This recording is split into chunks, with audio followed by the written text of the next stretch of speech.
Hi friends, welcome to Shaloni's last kitchen. നമ്മളിന്ന് ചെയ്യാൻ പോകുന്നത് മരിച്ചിനി പുട്ട്. നമ്മൾ കിഴങ്ങ് വാങ്ങിയിട്ടുണ്ട്. നമുക്കിത് വൃത്തിയാക്കി ഉണക്കിയെടുക്കാം.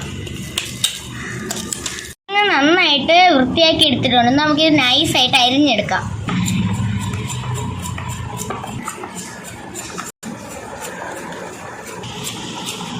കിഴങ്ങ് നൈസായിട്ട് അരിഞ്ഞെടുത്തിട്ടുണ്ട്. നമുക്കിത് കഴുകി ഉണക്കാനിടാം. ഇനി നന്നായിട്ട് നമുക്ക് കഴുകിയെടുക്കാം. നമുക്കിത് നന്നായിട്ട് കഴുകിയെടുക്കാം.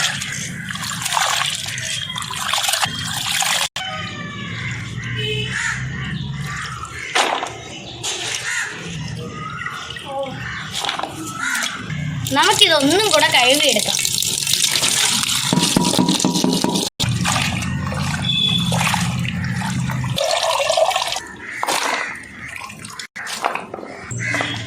നമുക്കിത് നന്നായിട്ട് ഉണങ്ങാനിടാം. കിഴങ്ങ് ഉണങ്ങാനേ നമ്മളൊരു നല്ല വെള്ള തുണി വിരിച്ചിട്ടിട്ടുണ്ട്. നമുക്ക് കിഴങ്ങ് ഇതിലോട്ട് ഇട്ട് കൊടുക്കാം.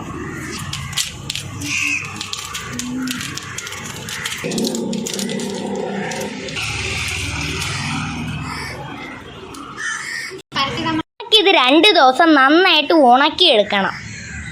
മരിച്ചിനി കിഴങ്ങ് നൈസായിട്ട് അരിഞ്ഞത് 3 ദിവസം നമ്മൾ നന്നായിട്ട് ഉണക്കിയിരിക്കുന്നു. നമുക്കിത് നെല്ല് കൊടുത്ത് പൊടിച്ചെടുക്കാം. ഉണങ്ങിയ മരിച്ചിനി നമ്മൾ മില്ല് കൊടുത്ത് പൊടിച്ചെടുത്തിട്ടുണ്ട്. നമുക്കിത് പുട്ടുണ്ടാക്കാൻ മതി. നമുക്കൊരു ജാറെടുക്കാം. അതിലോട്ട് ഇത്തിരി തേങ്ങ ഇട്ട് കൊടുക്കാം. നമുക്ക് ജാറിലോട്ട് കുറച്ച് മാവിടാം.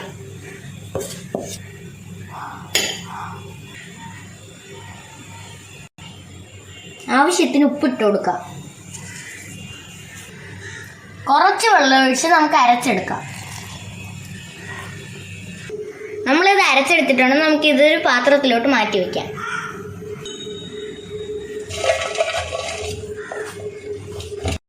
ഇനി മാവ് നന്നായിട്ട് മിക്സ് ചെയ്ത് കൊടുക്കാം. കട്ടയില്ലാതെ നമുക്ക് പൊടിയാക്കി എടുക്കാം. പുട്ടിൻ്റെ പരുവത്തിൽ മാവ് എടുക്കാം. നമുക്ക് ആവശ്യമുണ്ടെങ്കിൽ വെള്ളം ഒഴിച്ചു കൊടുക്കാം. പുട്ടിൻ്റെ പരുവത്തിൽ മാവ് എടുത്തിട്ടുണ്ട്. നമുക്കിത് കുറ്റിയിലിട്ട് അവിച്ചെടുക്കാം. തേങ്ങ ഇടാം.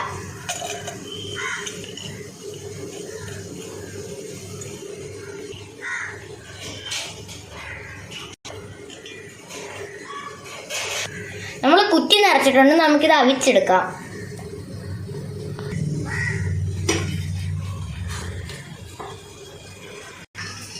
വെന്തിരിക്കുന്നു. നമുക്ക് പാത്രത്തിലോട്ട് മാറ്റാം.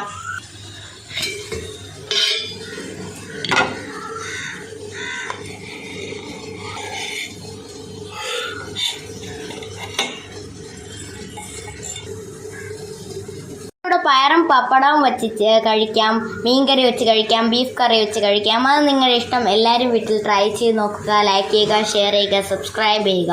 നമുക്കിനി അത് കഴിക്കാം.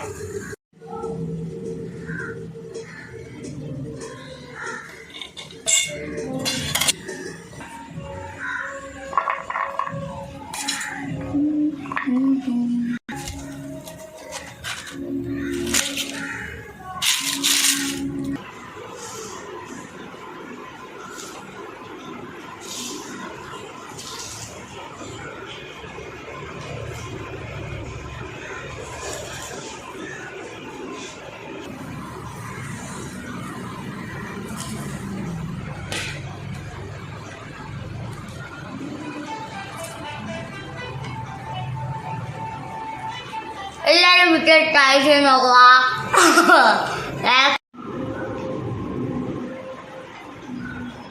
ഞങ്ങളുണ്ട്. എല്ലാവരും വീട്ടിൽ ട്രൈ ചെയ്ത് നോക്കുക. ലൈക്ക് ചെയ്യുക, ഷെയർ ചെയ്യുക, സബ്സ്ക്രൈബ് ചെയ്യുക.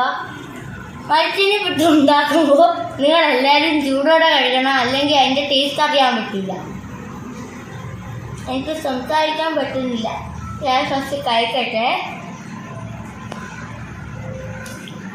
Bye bye. ഞാൻ കഴിച്ച് തീർത്തിട്ട്